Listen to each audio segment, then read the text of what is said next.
Hi, everyone. Thank you so much for joining me for this brief introduction into Fort Collins carbon accounting.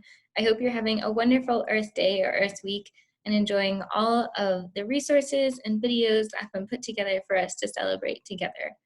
My name is Adelle McDaniel, and I work at the City of Fort Collins on our climate team as an environmental data analyst. Since I've been working from home, my cat Joey has also become a great expert in carbon accounting, so you might hear him join us once in a while throughout this video.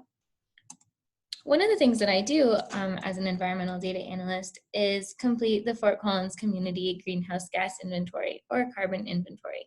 You've probably heard this quite a bit as a term that's used both in our city, but also throughout the world at a variety of different scales.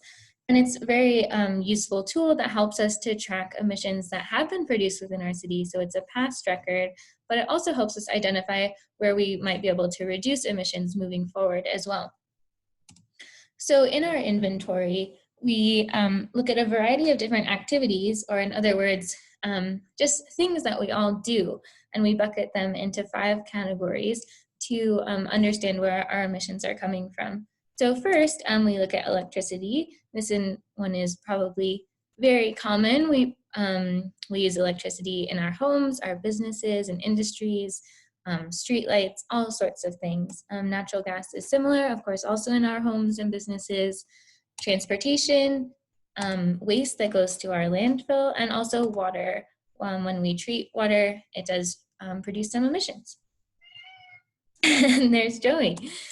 So because electricity is about 50% of our inventory, I thought we might look at an example from electricity here today about how we calculate those emissions.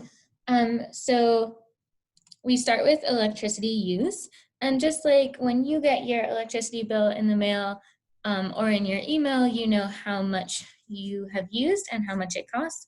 We have those values across the city. So we take those, we multiply them by an emissions factor, and this is a value that represents what our electricity generation mix is, or how much fossil and renewable resources have gone into generating our electricity. So we multiply those together and we get an amount of emissions.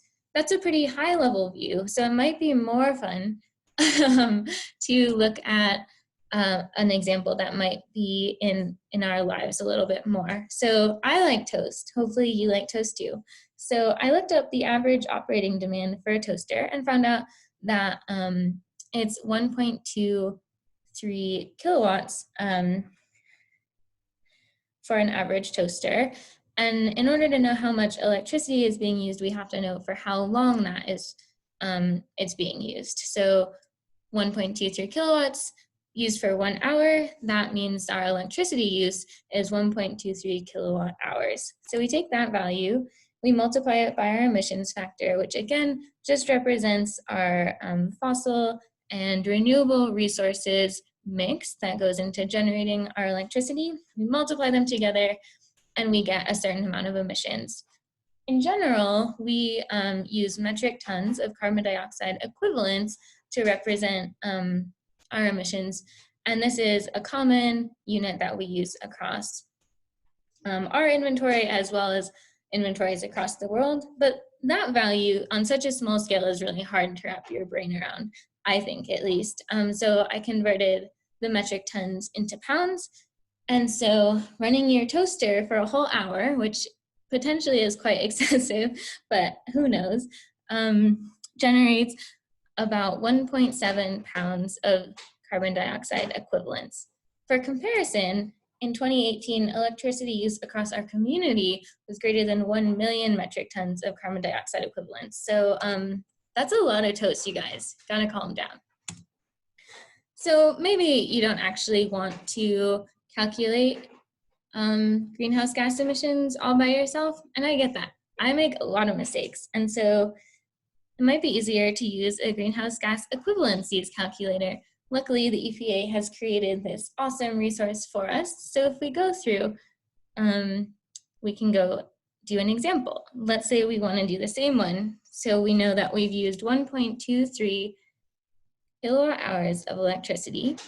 It calculates it for us.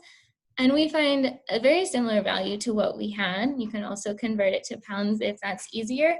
And it's a little higher here because we're using an emissions factor that's specific to Fort Collins, and the EPA is using a more general one across the nation. So that's where any differences are coming from. And it's also pretty interesting because it shows us some comparisons that might be harder to do by yourself too.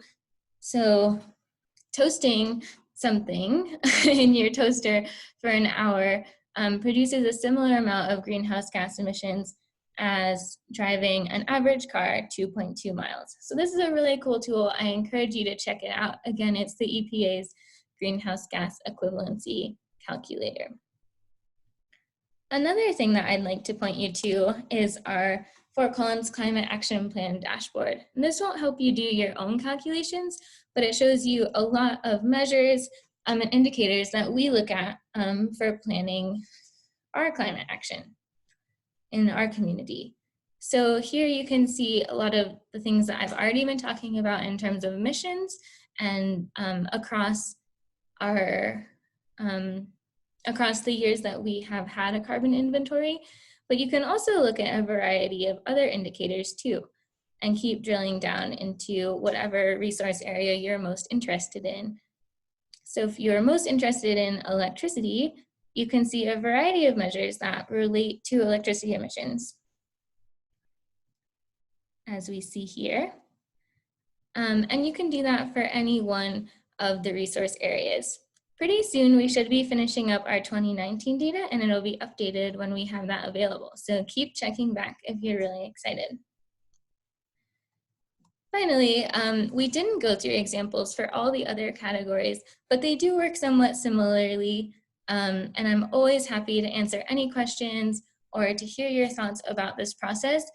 Feel free to email me with any of those comments or questions. And on behalf of the whole climate team, we wish you a very happy and safe rest day. Thank you so much. I hope you're having a great day.